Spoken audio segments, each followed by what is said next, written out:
Bom dia, senhoras e senhores.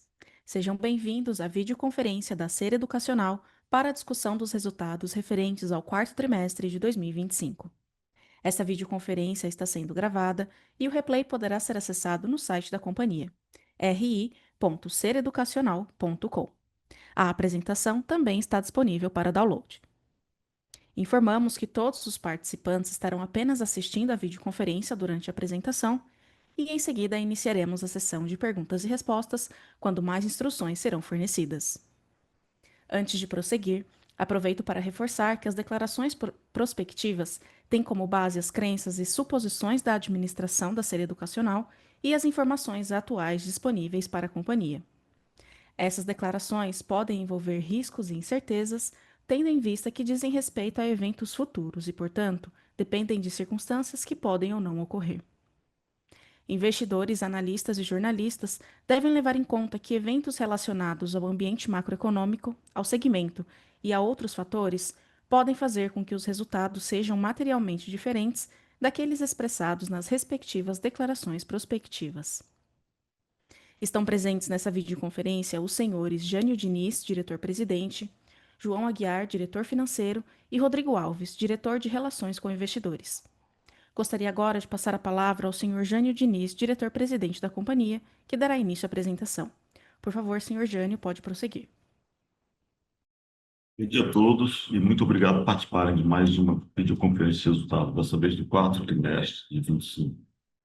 Vamos direto no slide 4, onde apresentaremos os destaques de um trimestre que encerra um ano muito importante para a nossa trajetória, repleto de notícias positivas que consolidaram o sucesso da estratégia de reorganização operacional implementada nos últimos anos. 2025 foi um ano de colheita significativa desses resultados. Encerramos o ano com um crescimento de 2 dígitos na base de alunos do ensino híbrido, nosso principal negócio. Esse crescimento nos permitiu otimizar a ocupação dos nossos imóveis, proporcionando mais uma rodada de sólida expansão de margem de EBITDA ajustado, quase 3 pontos percentuais, e crescimento de 22% no EBITDA ajustado.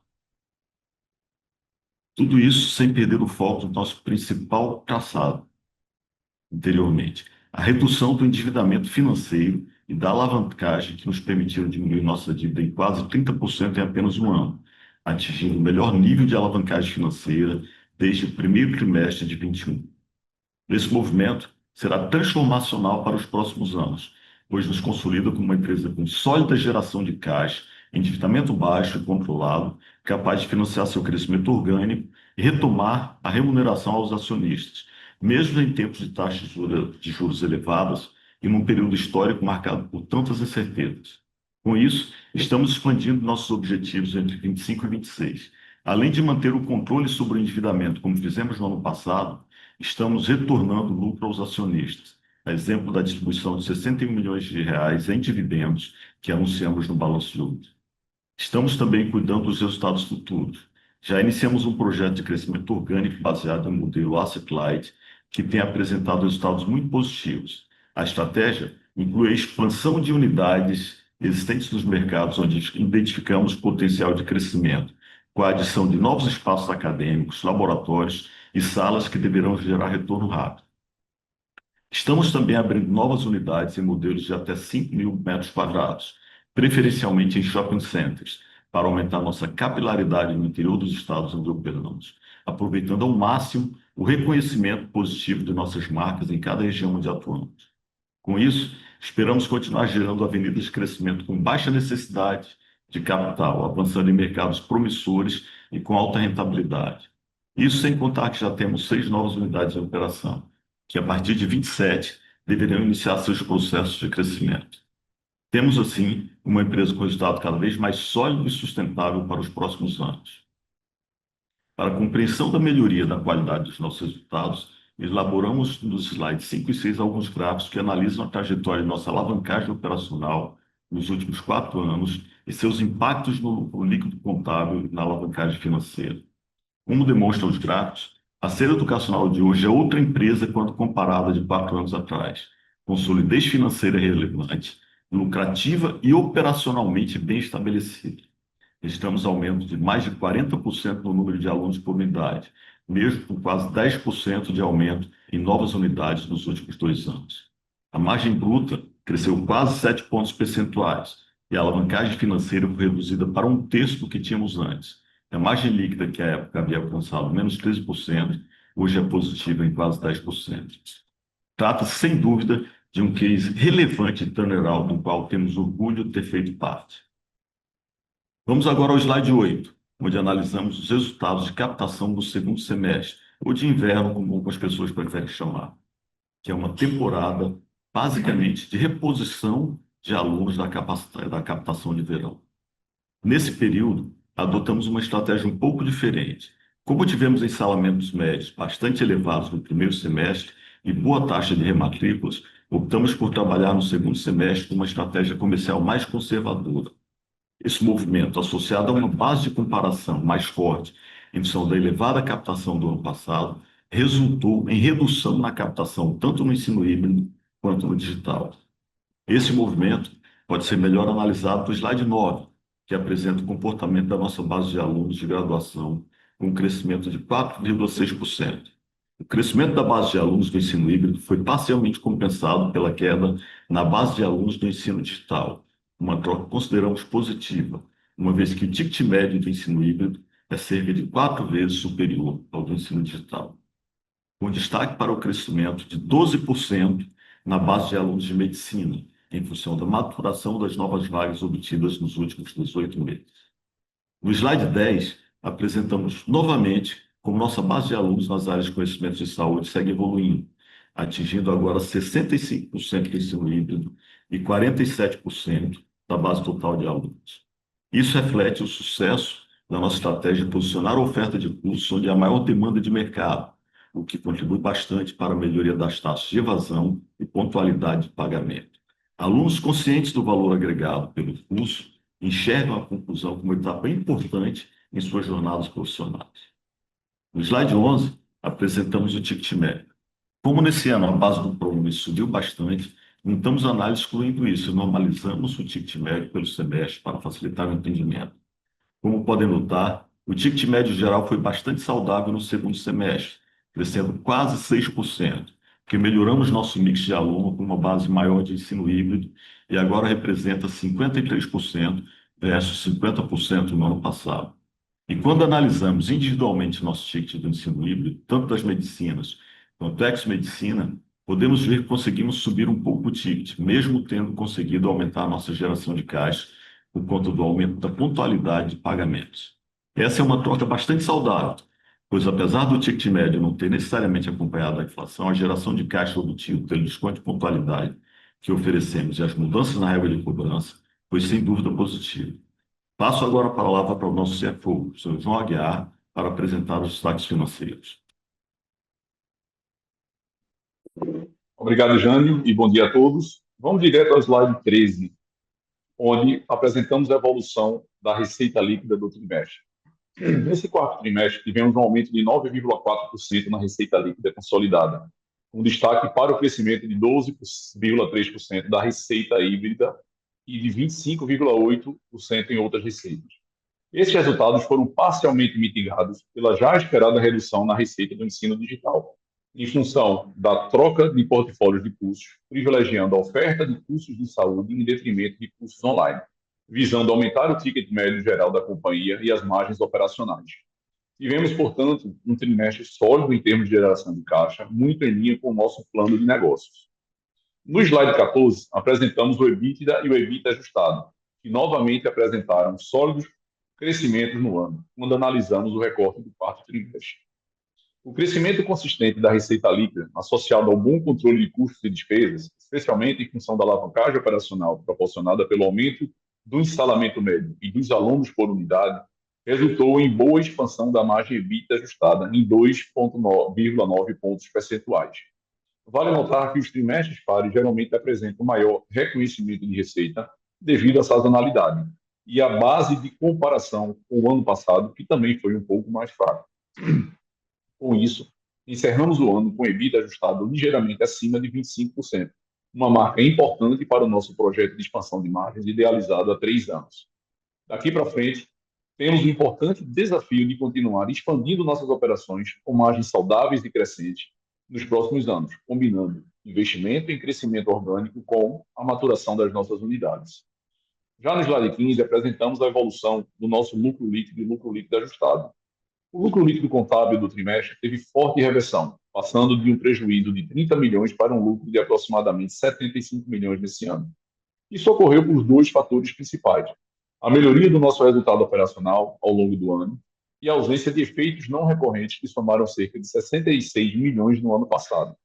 Em bases ajustadas, o crescimento recorrente da companhia nesse trimestre também foi bastante significativo, praticamente dobrando de um lucro de 36 milhões para aproximadamente 72 milhões de reais. No slide 16, apresentamos agora a nossa geração operacional de caixa líquida antes de juros, líquido de juros e impostos pagos. Da mesma forma que observamos no slide anterior sobre o bottom line, nossa geração de caixa também teve crescimento expressivo de 94,5% pré-CAPEX e 228% pós-CAPEX.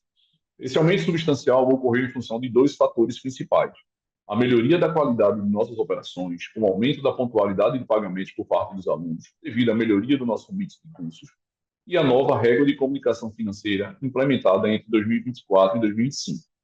E a antecipação de recebíveis do Pravaler, que gerou caixa adicional de 31 milhões na comparação com o ano passado.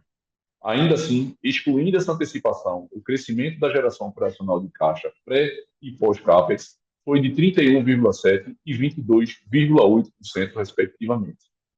Com isso, conseguimos aumentar de forma significativa e recorrente nossa geração de caixa, demonstrando que nossa empresa tem capacidade de se financiar com suas próprias operações.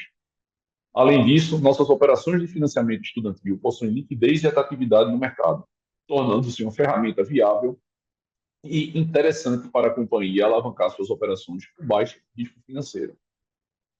No slide 17, apresentamos nosso prazo médio de recebimento, que segue em ritmo de redução pelo quarto ano consecutivo. Na mesma linha dos comentários sobre geração de caixa, o PMR está reduzindo em função da melhoria operacional e da antecipação de recebíveis do Pravaler. Alcançamos agora a marca de 84 dias de prazo médio, com melhora significativa versus o ano passado, mais do que compensando o primeiro ano em que o programa Ser Solidário atuou por completo, e que aumenta o nosso contas a receber em aproximadamente 30 milhões de reais. Isso mostra que a implantação do Ser Solidário não apenas aumenta a nossa capacidade de gerar caixa líquida por aluno, mas também que nossa régua de comunicação financeira com os alunos está gerando resultados bastante positivos. Vamos agora ao slide 18, para falar do nosso endividamento financeiro. Nesse trimestre, superamos nosso objetivo de reduzir a relação dívida líquida e EBITDA para menos de uma vez. Trata-se de um resultado muito importante para nossos objetivos estratégicos. Nesse ambiente de juros elevados, que pelas estimativas de mercado devem permanecer assim por um bom tempo, esse novo patamar de alavancagem nos coloca em nível de competitividade importante, pois nos ajudará na geração de caixa necessária para financiar nosso plano de crescimento orgânico e na retomada da remuneração aos acionistas, sem prejudicar demasiadamente o lucro líquido. Encerramos o quarto trimestre de 2025 com esse grande projeto de desalavancagem concluído. Agora, nosso objetivo é continuar reduzindo o endividamento, mas de forma mais gradual e equilibrada com os nossos objetivos, que vamos perseguir daqui para frente. E, finalmente, no slide 19, apresentamos nosso CAPEX, que, conforme observado durante o ano, foi mais comedido que no ano passado, em função do nosso foco em redução de endividamento e da ausência de investimentos significativos para credenciamento de novos cursos, como foi feito em 2024. Com isso, o CAPEX total ficou bem próximo ao de manutenção durante o ano, abaixo, inclusive, da nossa média histórica. Esse cenário não deve se repetir em 2026 e nos anos seguintes, uma vez que daremos seguimento ao nosso plano de expansão Asset Light para criar unidades e expandir unidades existentes, aumentando nossa capilaridade no interior e criando canais de crescimento nas cidades onde operamos. Bom, esses foram os meus comentários sobre os resultados. Agora devolvo a palavra ao Jânio para suas considerações finais.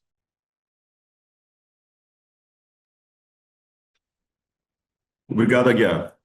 Vamos ao slide 21, nosso último slide, antes de abrirmos para perguntas e respostas. onde apresentamos o resumo dos nossos objetivos estratégicos. Como mencionei anteriormente, a prioridade.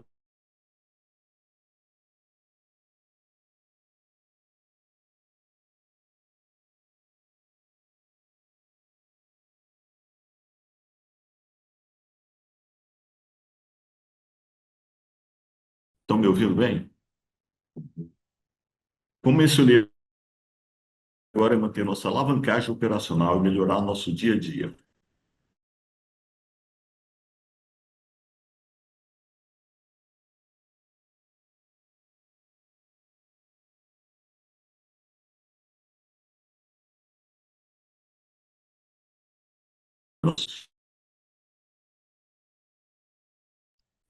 Voltou?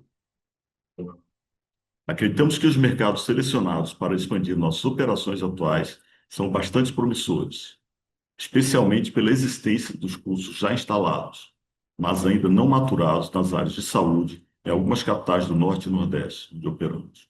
Precisamos também continuar evoluindo nossos cursos de medicina que estão em fase de rampagem.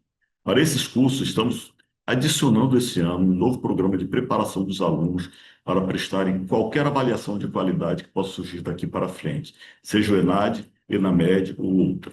Com isso, nossa matriz curricular foi adaptada para se ajustar aos novos temas regulatórios. Estamos também empenhados na expansão de nossas vagas. Temos ainda ao menos 3 cursos em processo de tramitação para credenciamento e seguimos com as discussões nos processos do Rio de Janeiro e Belo Horizonte, visando retomar os vestibulares que não podemos abrir em 26. O tema de qualidade e diferenciação dos cursos que ofertamos está cada vez mais relevante, com a remodelagem dos cursos visando ofertar cada vez mais diferencial acadêmicos, tornando o Ubíqua sempre atualizado com sua proposta única de valor aos alunos.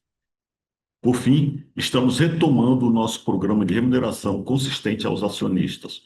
Ontem, anunciamos a distribuição de dividendos equivalentes de 30% do lucro do ano de 25, um lucro contábil novamente registrado em nosso balanço de um exercício completo.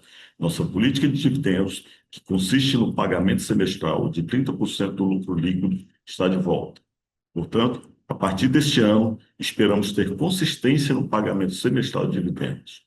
Com isso, estamos animados com 2026, focados em continuar agregando valor aos nossos acionistas com a implantação gradual e contínua dos objetivos que estamos descrevendo aqui nesse slide final.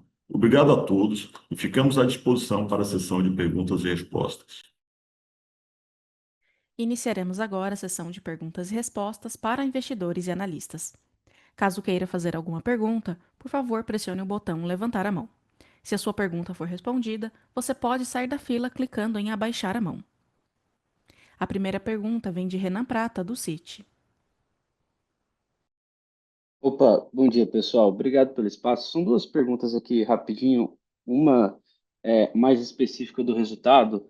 A gente viu ali que a PDD ela melhorou, né, assim, bastante versus o quarto Q24, apesar de ter aquele FGFS, mas mesmo excluindo isso, ela melhorou bastante. Então, assim, queria entender um pouco dessa dinâmica de PDD para frente, se esse é um novo nível que a gente deve esperar, ainda mais considerando aquela reclassificação de despesa financeira para PDD. E a outra é se puder dar uma palavrinha de intake, né, no captação aí do primeiro trimestre, como que está o sentimento tanto para o híbrido quanto para o digital e também medicina. Valeu, pessoal. Obrigado. Vamos lá. Eu vou responder a captação e o Aguiar responde a questão do PDD. A captação para o primeiro trimestre ela está indo no presencial e o híbrido em linha com o que a gente estava esperando. Tem sido uma captação boa, a gente está indo de forma muito boa. Com relação ao EAD, ele vem repetindo o que aconteceu também no segundo semestre, em função da mudança da legislação e da falta de elasticidade que a gente já vinha dizendo no mercado há bastante tempo, mas até onde nós temos acompanhado, nossa captação do EAD está em linha com o que está acontecendo com o mercado, e, claro, sofrendo um pouco com relação ao que aconteceu no ano passado.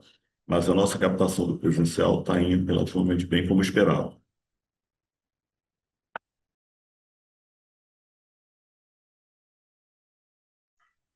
Bom, bom dia, obrigado pela pergunta. A gente, desde 2024, como vocês bem sabem, a gente vem fazendo algumas alterações aqui na dinâmica da nossa regra de comunicação com os alunos, oferecendo alguns produtos adicionais em relação aos débitos, né, antigos e aos débitos novos. E a gente vem colhendo com isso alguns bons resultados em função de todo o processo que a gente mudou. Da mesma forma, a gente, apesar do endividamento das famílias que tem aumentado, né, a capacidade de pagamento dessas famílias está diminuindo, a gente conseguiu, ao longo desses 2 anos, melhorar a pontualidade dos alunos, ou seja, de uma certa forma, o que a gente tem apresentado para eles tem trazido esses alunos para um pagamento mais de forma pontual. E isso faz com que, né, apesar do nosso ticket médio venha diminuindo, mas faz uma geração de caixa melhor em função disso. A gente entende, assim, de uma certa forma, que em o ambiente, continuando com essa questão do endividamento alto, os juros também não caindo como a gente esperava que caísse, né, em função de todos esses eventos aí, né, bélicos ao redor do mundo, a PDD ela deve continuar nesse patamar para, pelo menos, momentos futuros próximos breves, né? Eu diria, pelo menos no ano de 2026, por mais esforço que a gente faça e que a gente consiga, de repente, diminuir alguns bips ali em relação à receita líquida, eu diria que não dá para esperar muito mais redução para esse ano de 2026. Tá? Eu acho que esse é um percentual consistente e, né, dentro desses fatores que a gente está falando sobre o ano de 2026, incluindo a questão de endividamento, a gente entende que não vai ser muito diferente disso, talvez uma pequena melhoria, mas eu não diria nada agressivo. Tá ótimo. Obrigado, pessoal. A próxima pergunta vem de Marcelo Santos, da JP Morgan. Bom dia a todos. Jânio, Aguiar e Rodrigo, obrigado pela oportunidade de fazer perguntas. Eu também tenho duas. A primeira pergunta tem a ver com CAPEX. Então, o que seria um nível para se esperar, talvez para os próximos anos, em relação ao percentual da receita? Ficou bem claro que o nível de 2025 foi um pouco anômalo, mas o que a gente poderia calibrar aqui? Qual seria uma faixa razoável? E a segunda pergunta é como é que vocês estão vendo o ambiente de ticket para 2026? Assim, com qual postura vocês estão indo? Com uma postura semelhante à do segundo semestre de 2025, onde vocês tentam preservar um ticket, passar a inflação, ou mudou um pouco essa dinâmica? Obrigado. Obrigado, Marcelo, pelas perguntas. Bom, vocês acompanharam aí que no ano de 2024 a gente fez um CAPEX mais agressivo, principalmente para acomodar os investimentos que a gente pensava fazer nas unidades que a gente obteve as aprovações de medicina. Então, a gente acabou fazendo isso de forma forte em 2024. A gente fez alguns retrofits também em 2024 para melhorar a percepção, obviamente, do aluno do que a gente tem em nossas marcas. E em 2025, considerando o projeto nosso de melhorar a desalavancagem financeira, a gente acabou segurando alguns investimentos e também, obviamente, não tivemos esses investimentos adicionais nessas unidades de medicina, porque esses investimentos já tinham sido feitos em 2024, e a gente trouxe o CAPEX para um patamar, de fato, abaixo do nosso histórico. Na prática, ele volta para o nosso histórico entre 5% e 6% da receita líquida a partir de 2026, principalmente porque a gente, dentro do nosso projeto de expansão, a gente tem expansão de algumas unidades, tem a melhoria de unidades existentes, a expansão dessas unidades existentes para poder absorver, eventualmente, uma base de alunos que ela começa a projetar para principalmente os cursos de saúde, e a gente tem esse CAPEX de fato de retrofit dessas unidades, então, de algumas unidades. Então, eu diria que daqui para frente a gente volta para muito próximo do nosso histórico ali, entre 5% e 6% da receita líquida. Obrigado. Oi, Marcelo. Com relação ao ticket, acho que até na descrição do Jânio no começo, o que a gente está trabalhando é maximizar os ativos educacionais. A gente está com taxa de ocupação alta dos nossos campi, fizemos aí um repasse da ordem de 4,5% para toda a base de alunos da inflação, e comercialmente, especialmente no presencial, o trabalho tem sido em aumentar o ticket, porque temos, finalmente, depois de tanto tempo, uma ocupação desejada dos nossos prédios, e aí não faz sentido a gente aumentar volume de captação em detrimento a ticket. Então, o foco de 2026 é especialmente no presencial, tickets médios mais altos, tá? Esse é o grande objetivo. No EAD, acho que é uma história um pouco diferente. A gente está acompanhando aí toda essa pressão que está acontecendo no mercado, mas mesmo assim, o trabalho do time do EAD também tentar subir o ticket, apesar de estar com uma campanha de captação mais complicada esse ano. Tá claríssimo. Obrigado, Rodrigo. A próxima pergunta vem de Luca Marquezini, do Itaú BBA. Bom dia, pessoal. Tudo bem? Obrigado por pegarem minhas perguntas. São duas do nosso lado também. Acho que a primeira, mais em relação ao novo marco do EAD, a gente viu alguns competidores já se adiantando e fazendo alguns ajustes aqui, principalmente em quadro de pessoal, quadro docente. Então, se puderem comentar se vocês já estão também tentando de alguma maneira se antecipar a esse movimento, né? Pensando que ano que vem, que você tem a partir de maio, o marco 100%, né, já acontecendo. Essa é a nossa primeira pergunta. E a segunda pergunta é em relação mais ao resultado. A gente viu que vocês voltaram a fazer antecipação aqui de recebíveis. Então, se puderem comentar se isso deveria ser algo que vai continuar ao longo de 26 ou se foi algo pontual do quarto tri, acho que nos ajuda, por favor. Obrigado pela pergunta. Vou responder a questão de AD de marco regulatório. Nós sempre fomos muito mais rígidos com relação ao nosso modelo de AD, tá, tudo já conhece isso, e nós estávamos muito mais próximos do modelo atual do que eu acredito na parte da estudo. Então, nós começamos, desde que saiu o marco regulatório, a fazer o processo de adaptação. E já fizemos isso tanto que os nossos alunos, os cursos novos, dos cursos semipresenciais, eles entram no modelo todo. A gente não está esperando aqueles 2 anos de carência para fazer a mudança lá no final. Isso já vem acontecendo desde que houve a mudança da legislação. Obrigado pela pergunta, Luca. Bom, veja, a gente não tem essa característica de fazer essa antecipação de recebíveis para valer, né? A gente fez lá atrás a venda do crédito, uma questão muito específica, e a antecipação desses recebíveis de para valer, ele veio muito mais por uma questão estratégica mesmo, de negócio junto à parceria que a gente tem com o para valer, para poder ter essa carteira melhor gerida, vamos dizer assim, pelo para valer e a gente conseguir se focar em outras questões relacionadas ao negócio em si, do que a gente está fazendo de melhoria de ticket médio, de prazo de recebimento e tudo mais. Então, eu diria que isso não é uma coisa que fica no nosso radar para ser feita de forma recorrente, tá?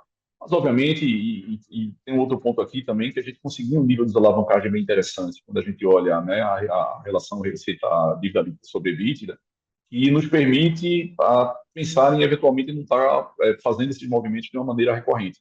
Então, eu diria que, assim, não tem nenhum plano adicional de voltar a fazer isso de uma maneira mais consistente, mas a gente pode abrir mão, eventualmente, dependendo da necessidade, de algo parecido. Tá? Mas não está no nosso plano, não fica no nosso planejamento estratégico, no nosso radar, ter recorrência nesse tipo de movimento. Eu só queria complementar essa fala do Aguiar, que a, o financiamento privado de alunos, quando ele bem estruturado, ele funciona bem para as empresas, né?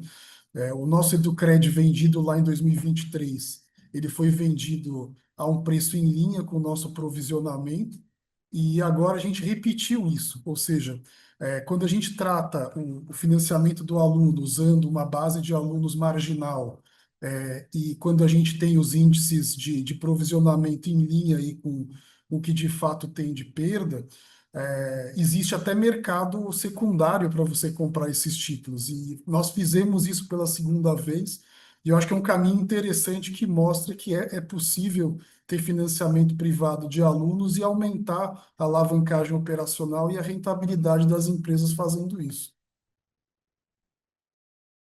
Super claro, pessoal. Obrigado. A próxima pergunta vem de Flávio Yoshida, do Bank of America.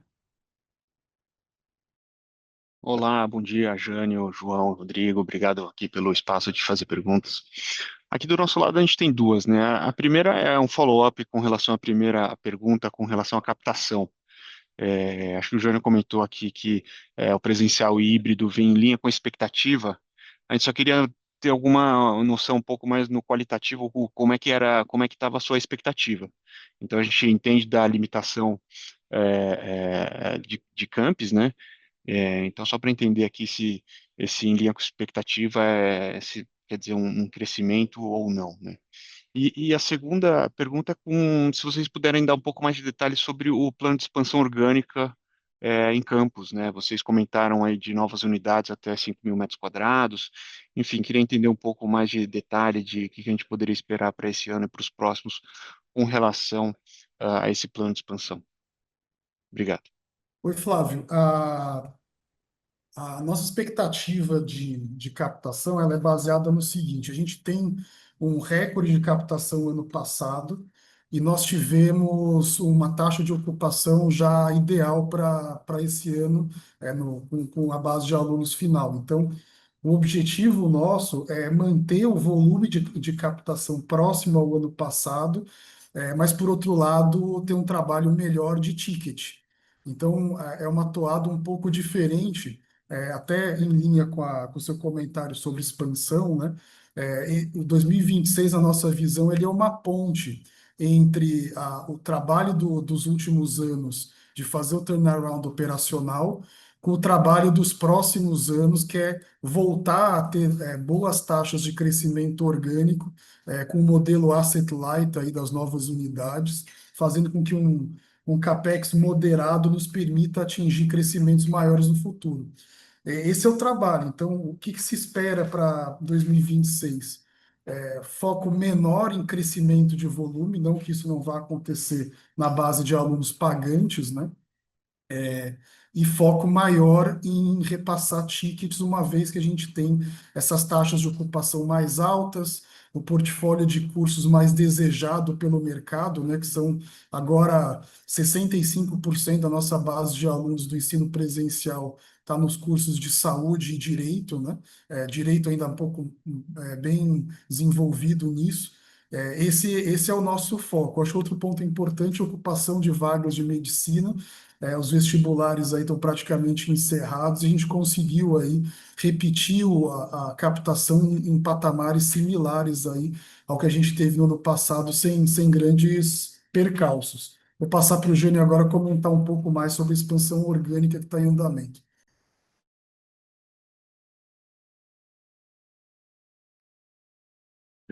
Em linha com o que o Rodrigo falou, Flávio, a ideia da gente e o planejamento que nós fizemos, só que a partir de agora até o próximo ano a gente tem alguma coisa entre 3 ou 4 novas unidades, iniciando o processo de locação, reforma e preparação para essas unidades.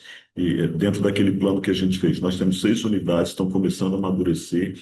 A expectativa é que quando essas comecem a aparecer, comecem a entrar no break-even, nós temos outras começando. Nós não temos um plano como a gente já teve lá em 2017, 2018, de começar muitas unidades. Ela vai fazer passo a passo nas regiões onde nós já atuamos, onde nós temos uma marca forte e que possamos começar aí usando primeiro a força do semipresencial, e em seguida os cursos regulados que levam pelo menos mais de um ano para serem aprovados, acompanhando o processo de abertura de protocolo para credenciar novos cursos e novas unidades. A cada modelo, a cada momento que a gente faz, a gente planeja as unidades que vão acontecer no próximo ano, esperando o momento de abertura de protocolo para quando acontecer, nós estamos com a estrutura.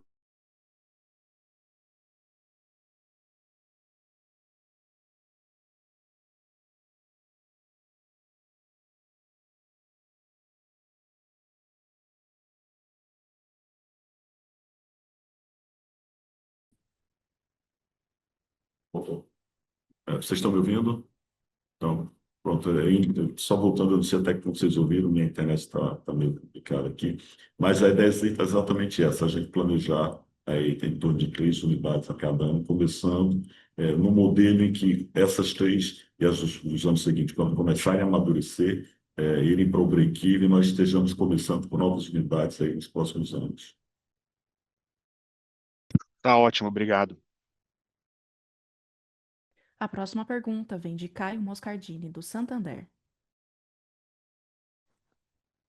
Oi, pessoal, obrigado por pegar minha pergunta. Fazendo um follow-up, né, nessa parte de crescimento orgânico, como é que vocês vão balancear, né, essa estratégia de abrir novos campos versus aproveitar a nova regulamentação do Fast Track da enfermagem, que também te permite adicionar alguns cursos adicionais nos polos, né? Vocês acham que tem bastante oportunidade aí também? Como que vocês estão pensando nisso? E uma segunda pergunta sobre alavancagem, né? Qual o nível de alavancagem que vocês estão projetando rodar a empresa daqui para frente, né? Principalmente levando em consideração essa geração de caixa ainda forte que vocês têm, mesmo com o CAPEX subindo e o pagamento de dividendos. Acho que são essas perguntas aqui do nosso lado. Obrigado. Oi, Caio. No nosso modelo de crescimento orgânico, a gente estipulou uma atividade que a gente chama de teto de gastos. Ou seja, nós temos um percentual do EBITDA máximo que as novas unidades podem consumir do nosso resultado. Com isso, a gente pretende calibrar novas aberturas conforme o desempenho das unidades que estão em rampagem agora. Então, por exemplo, em 2026, a gente tem alguns planos de expansão que são focados principalmente em unidades existentes, ou seja, novos andares na mesma unidade, prédios anexos, operações que a gente sabe que o crescimento ele é praticamente dado porque são baseados em turmas que não têm a progressão completa. Por exemplo, um curso de odonto, que eu tenho 3 anos, mas o curso total são 5 anos, eu não completei os 5 anos de turmas e eu preciso de espaço. Isso a gente está fazendo agora nas unidades existentes. E para as unidades novas, a gente tem um modelo que assim como a gente pode absorver a expansão de um curso de enfermagem, mas também entrar primeiro com os cursos semipresenciais para depois entrarem com os presenciais em espaços em shopping centers, áreas menores e assim por diante. Vou passar para o Aguiar para comentar sobre a segunda pergunta. Obrigado, Caio, pela pergunta. Bom, essa questão da redução da alavancagem, né, a gente vem trabalhando nisso, e vocês têm acompanhado desde o final de 2022, como uma das metas que a gente definiu para esse ciclo de 3 anos, minimamente, né? Essa alavancagem já abaixo de uma vez EBITDA já traz um patamar de perspectivas estratégicas daqui para frente, que ele é bastante interessante.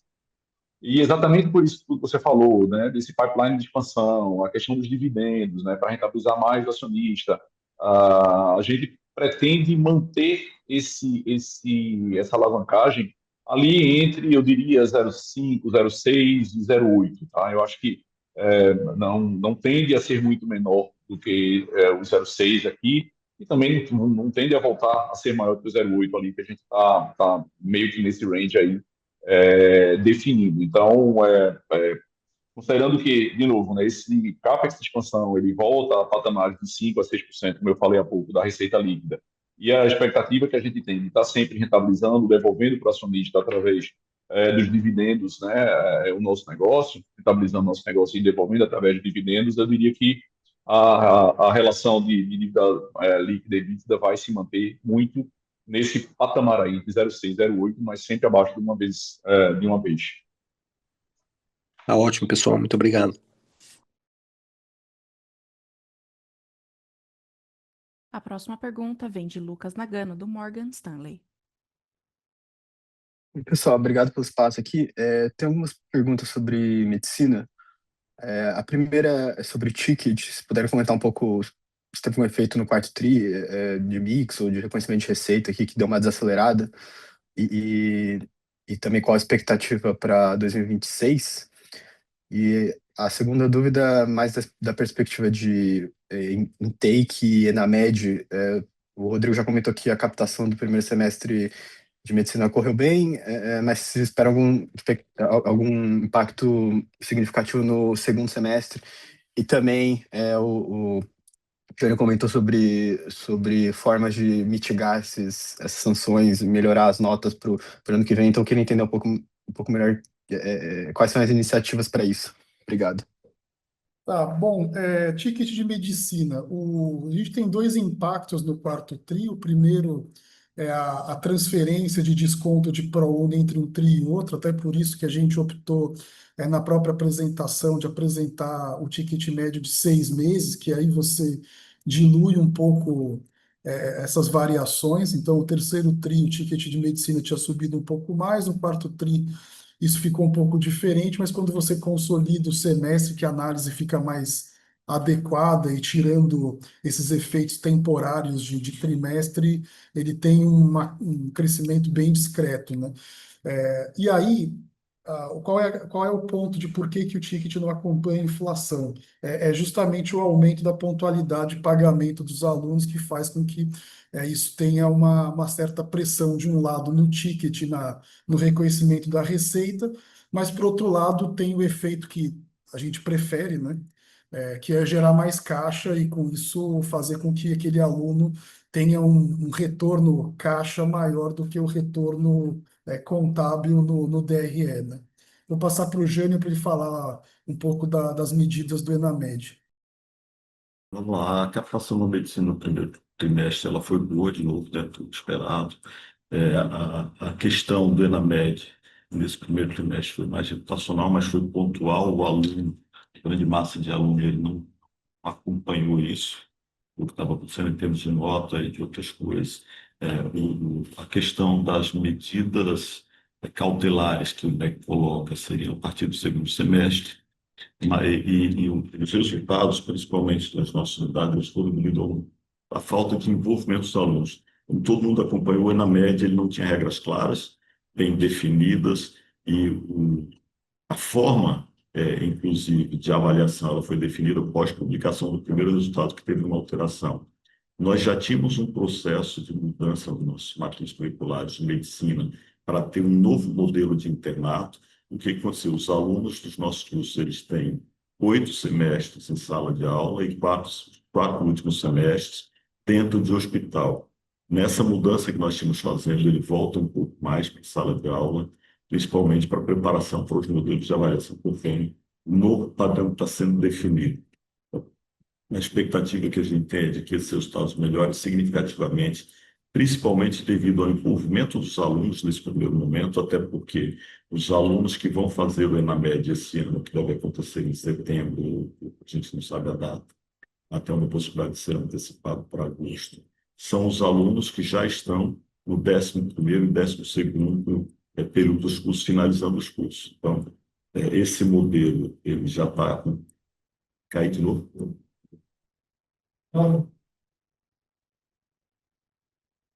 Oi, estão me ouvindo? Eu vou cortar o meu vídeo para ver se melhora. Eu estou caindo, minha internet está caindo, eu vou fechar o meu vídeo para ver se melhora. Vocês estão me ouvindo? Bom, então é isso, a gente fez uma série de mudanças do ponto de vista de matriz curricular, do ponto de vista de modelo dos alunos, aqueles 2 anos de aluno que ficavam basicamente em hospital. Eles têm, dentro desse novo modelo de internato que nós fizemos, um novo modelo de acompanhamento e atuação direta e até mentoria de professores específicos para os alunos, já começando esse ano.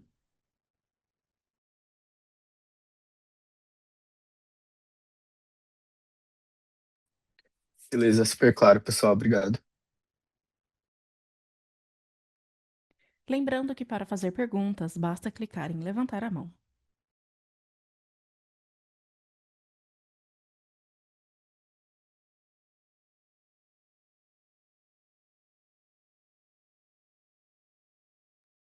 A sessão de perguntas e respostas está encerrada.